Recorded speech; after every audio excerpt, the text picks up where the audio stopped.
So the Ebb And Flow project is a project to commemorate Gosport's role in D-Day 70 years ago, primarily involving Mary Dalton, who's a lithographer, to produce an exhibition, but also to kind of involve the local community to commemorate Gosport's role and share some of the local stories in Gosport. And also to kind of do that in a bit more of a creative and kind of unusual way.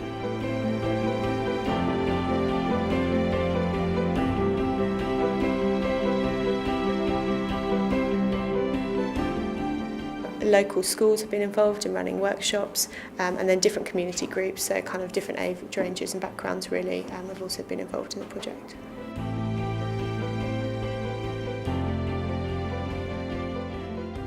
Been working with lots of community groups in Gosport and the Hampshire wider area. Culmination, obviously, there's the exhibition in the gallery, which we're having a community installation down the centre involving a recreation of the chocolate blocks, which were put down at Hardware in Stokes Bay. And that involves some of the community's drawings on the actual stones, and then some of my own work inspired by the interviews and the research I've been doing going on the walls. And we also have some boards at the front, sort of with a more historical look at D-Day and Gosport's involvement in D-Day.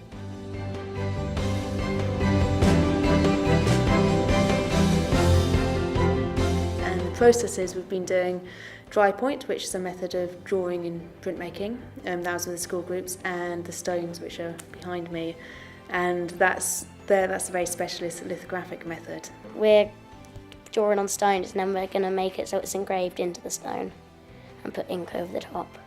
I did a picture of the sea and the troops leading onto the ships. To be able to have their own drawing in a gallery is really exciting, especially for the young people. I decided to do because mine was a beach, I decided to do loads of pebbles and sand. The pictures we saw before kind of gave me an idea of what to do, what to draw. I learnt about the Mulberry Harbours, how they were made and they were covered in scaffolding and cloths. We're also creating a book that's going to include kind of quotes from people who were around at the time, so mainly people who were children at the time, a few people who kind of were actually involved in the invasion itself.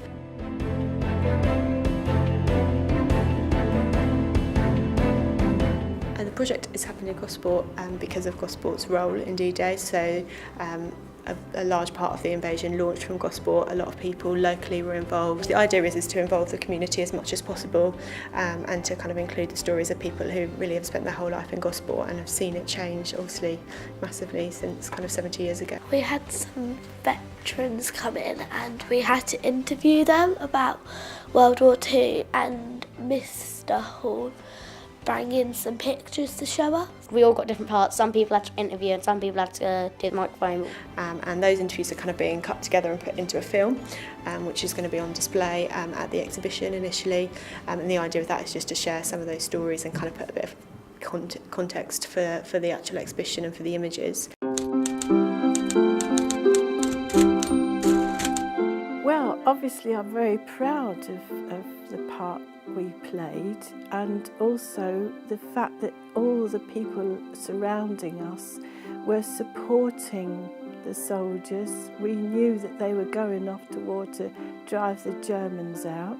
Because everybody was doing their share, and they was all working very hard. We had the Army and the Navy and the Air Force in Gosport, because we had an armament depot. They provided the Navy with most of their armaments. It was the main, well, right up to the 50s, 60s, it was still the main naval armament depot in the country. The first year in Pretty's Hard, I was 16 when I started, and they put me on making cordite charges. Well, after doing that for about 3 months, they moved you on to a more important job, and that was putting the fuses, and the danger money we got for this, one penny an hour more danger money, and you put the fuses on the shells. But when we were pretty good at doing that, and then we were so good that when the boss saw us all, he turned round and he says, "Now you're for Shell Pier. How's that?" So we all landed up at Shell Pier filling up the barges, and we handed them over to the soldiers. I'm sure they couldn't have known what was happening or where the danger that they was facing, because they seemed so happy. And they were all youngsters. They looked 19 years of age if they were that, but they were all very happy. In fact, they shouldn't have been smoking, but they were. They were smoking. Thought they were never going to have another one.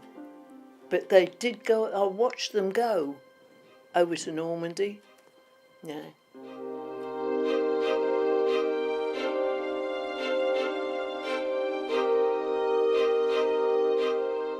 Well, we weren't in fear at all whether the propaganda was that good or the families were. You didn't seem to worry about, the Germans could be attacking and things like that.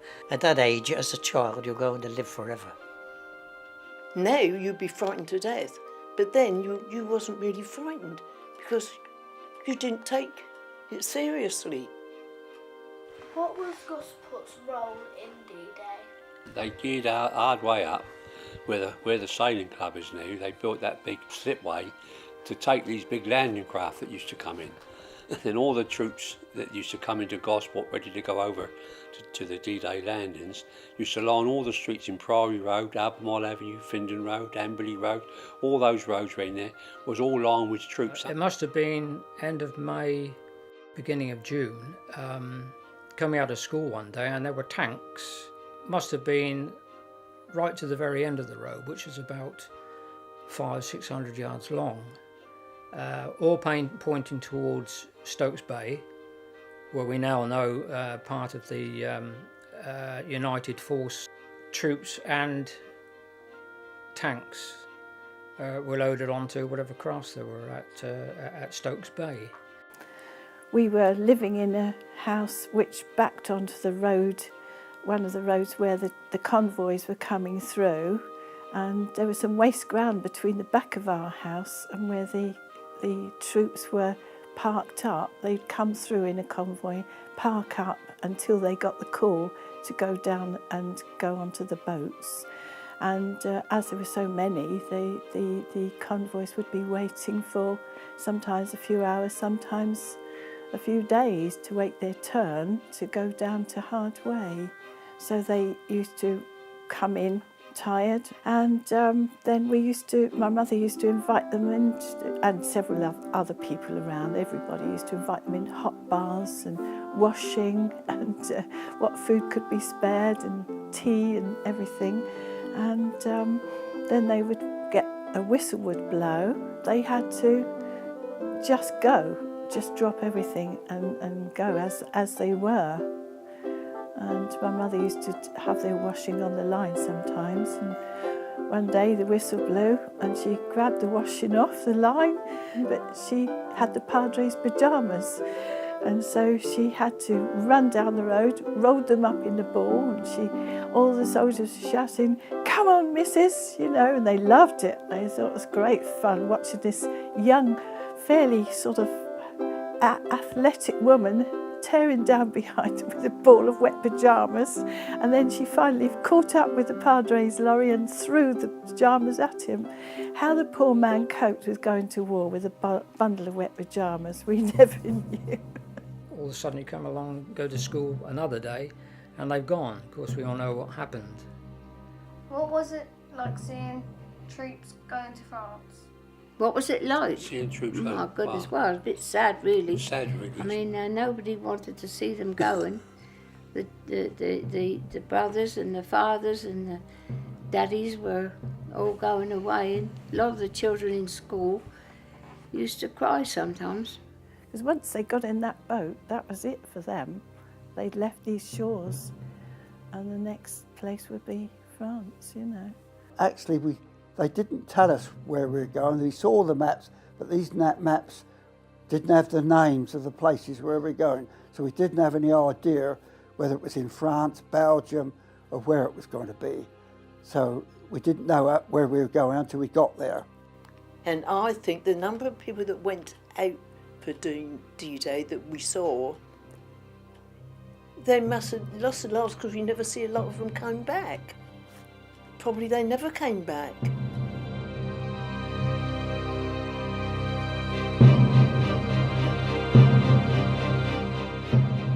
The trip over was horrific. The sea was very, very rough, and these landing craft do not like rough seas, so the ship was rocking. Nearly everybody was seasick on the boat, and that was not a good way to prepare for what we had to do. We were a part of 79th Armoured Division, and their role was to make sure that tanks got off the beach early in the invasion to support the infantry. And we were put into Churchill's tanks, and they were specially adapted for our use, and they were called AVREs, Assault Vehicle Royal Engineers, because the job we were going to do was to make sure that obstacles were cleared out of the way so that eventually fighting tanks could get ashore to support the infantry. And according to the report, by 9 o'clock we hoisted the windsock, which we had to signify that that gap was ready for the next wave to come in. So our job went reasonably easy. It went according to plan.